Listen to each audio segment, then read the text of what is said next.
राधे बंधु, आपका स्वागत है मेरे चैनल धर्म और ज्ञान में। कार्तिक मास के महात्म की पहले अध्याय की कथा का श्रवण करेंगे। नैमिषारण्य तीर्थ में सूत जी महाराज 88,000 शौनकादि ऋषियों से बोले, अब मैं आपके सामने कार्तिक महात्म की श्रेष्ठ कथा कहता हूँ, जिसे सुनकर मनुष्य सब प्रकार के पापों से छूटकर वैकुंठ को प्राप्त कर लेता है।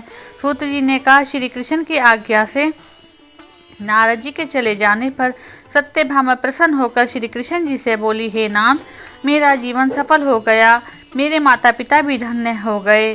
जो 16,108 रानियों में से मैं आपको अत्यधिक प्यारी हुई, मैंने वह कल्प वृक्ष आदि आपके साथ नारद जी को विधि पूर्वक दान में दे दिया, परंतु वही कल्प वृक्ष मेरे घर में सदा लहराया करता है, जिसकी बात को मृत्यु लोक में कोई भी स्त्री नहीं जानती। हे स्वामी, अब मैं आपसे पूछना चाहती हूँ, तो विस्तार पूर्वक कहिए, जिसे सुनकर मैं अपने हितार्थ करूँ, जिसके करने से कल पर्यंत भी आप मुझसे विमुख ना हो। श्री सूत जी कहने लगे, सत्यभामा के ऐसे वचनों को सुनकर श्री कृष्ण जी हंसते हुए बोले। सत्यभामा की बाह पकड़कर कल्प वृक्ष के नीचे गए और बताने लगे, हे प्रिय, 16,000 स्त्रियों में से आप मुझे प्राण प्रिय बहुत हो, क्योंकि तुम्हारे लिए देवता और देवराज इंद्र से भी मैंने विरोध किया था। उस महा अद्भुत वार्ता को सुनो। सूत जी बोले, एक दिन कृष्ण जी भगवान ने सत्यभामा के साथ गरुड़ पर सवार होकर इंद्रलोक में जाकर कल्प वृक्ष मांगा। तब इंद्र के ना देने पर गरुड़ का इंद्र से घोर युद्ध हुआ।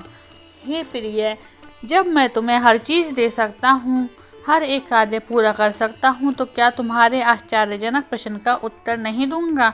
यह सुनकर सत्यभामा बोली, हे प्रभु, पूर्व जन्म में मेरा स्वभाव क्या था, मैं किसकी पुत्री थी, कौन से दान और तप से मैंने आपको प्राप्त किया, जिसे मृत्यु लोक में जन्म लेना पड़ा, और ऐसा कौन सा शुभ कर्म मैंने किया जो मैं आपकी अर्धांगिनी हुई और आप गरुड़ पर सवार होकर मुझे साथ में लिए इंद्रादि देवताओं के स्थानों में फिरते हो।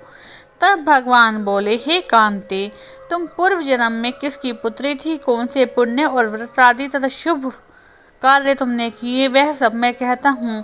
पूर्व समय में सतयुग के अंत में मायापुरी से अत्रि गोत्र में वेदों और यजों को जानने वाला देव शर्मा नाम का ब्राह्मण रहता था। वह रोज अतिथियों की सेवा, हवन और सूर्य भगवान की पूजा किया करता था, इसलिए सूर्य की तरह तेजस्वी था। उस ब्राह्मण के बुढ़ापे में एक गुणवती नाम की कन्या हुई, जिसका विवाह उस पुत्रहीन ब्राह्मण ने अपने चंद्र नाम के शिष्य के साथ कर दिया।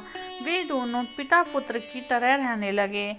उस समय वे दोनों कुशा और समिधा लेने के लिए वन में हिमालय की तलहटी में पहुंचे, तो उन्होंने एक राक्षस की अपनी ओर आते देखा, जिसके भय से उनके शरीर शिथिल हो गए, उसमें भागने की शक्ति भी नहीं। उसने दोनों को मार डाला। उनके धर्मात्मा होने के कारण मेरे पार्षद उनको वैकुंठ में ले गए, क्योंकि उन्होंने आजीवन सूर्य भगवान की पूजा की थी, इसलिए मैं दोनों पर अति प्रसन्न हुआ। जब वे दोनों विमान पर चढ़े हुए सूर्य के समान तेजस्वी रूपवान चंदन और माला धारण किए हुए वैकुंठ में आए, तब मेरे पाव दिव्य भोगों को भोगने लगे।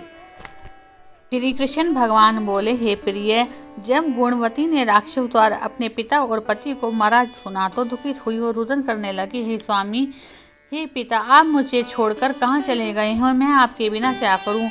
अब मेरे भोजन वस्त्र का प्रबंध कौन करेगा, मैं किसकी शरण लूँ, मैं विधवा हो गई हूँ, विधाता का मेरे ऊपर कोप हुआ है, मैं कैसे जीऊँ। श्री कृष्ण जी बोले, कुकरी के समान विलाप करती हुई, हवा के हिलते हुए केले के पत्ते की तरह कांपती हुई वे पृथ्वी पर गिर पड़ी।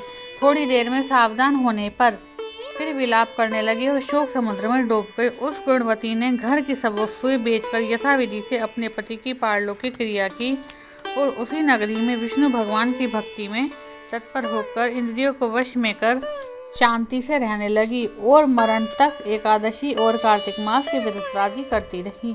हे प्रिय, ये दोनों व्रत मुझे अत्यंत प्यारे हैं, जिसके करने से भोग और मोक्ष की प्राप्ति होती है, पुत्र और संपत्ति प्राप्त होती है।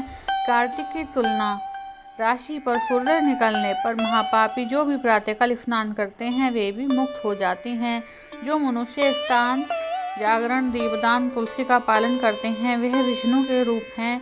विष्णु भगवान के मंदिर में झाड़ना, सत्याकारना, विष्णु की पूजा आदि का कार्य जो मनुष्य करते हैं वे जीवन मुक्त हो जाते हैं। इस प्रकार वह गुणवती हर एक वर्ष कार्तिक व्रत और विष्णु भगवान का नित्य ही पूजन करती रही। एक समय वृद्धावस्था के कारण दुर्बल होने से, रोग और जोर से पीड़ित होने पर भी गंगा स्नान को गई।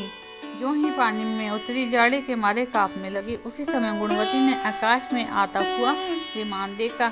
शंख, चक्र, गदा, पद्म आदि आयुधों के लिए विष्णु के रूप धारण करने वाले पार्षद गरुड़ की ध्वजा वाले अप्सराओं से युक्त ऐसे विमान में बिठाकर विष्णु वैकुंठ को ले गए।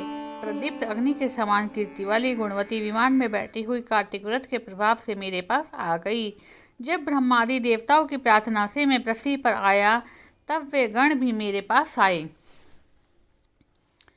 हे भामिनी, यह सब यादवगण मेरे गण हैं और तुम्हारे पिता देव शर्मा भी इस जन्म में सत्राजित हुए और तुम्हारे पति चंद्र शर्मा भी इस जन्म में अक्रूर हैं। और हे देवी, तुम वही गुणवती हो जो कार्तिक के स्नान के प्रभाव से मेरे लिए अत्यंत प्रिय हो। तुमने तो मेरे मन मंदिर के सामने तुलसी का बगीचा लगाया, उसी से यह कल्पवृक्ष तुम्हारे आंगन में है। कार्तिक में पहले तुमने दीप दान किए, उसी फल से तुम्हारी सुंदर देह और घर में लक्ष्मी का निवास है। जो संपूर्ण व्रतरादि पति स्वरूप भगवान को अर्पण किए थे, इसलिए तुम मेरी पत्नी बनी हो। और तुमने जन्म मृत्यु तक जो कार्तिक के उपवास किए उससे तुम्हारा वियोग मुझसे कदापि नहीं होगा। इसी प्रकार कार्तिक के व्रत करने वाले तुम्हारे समान मेरे प्रिय होंगे।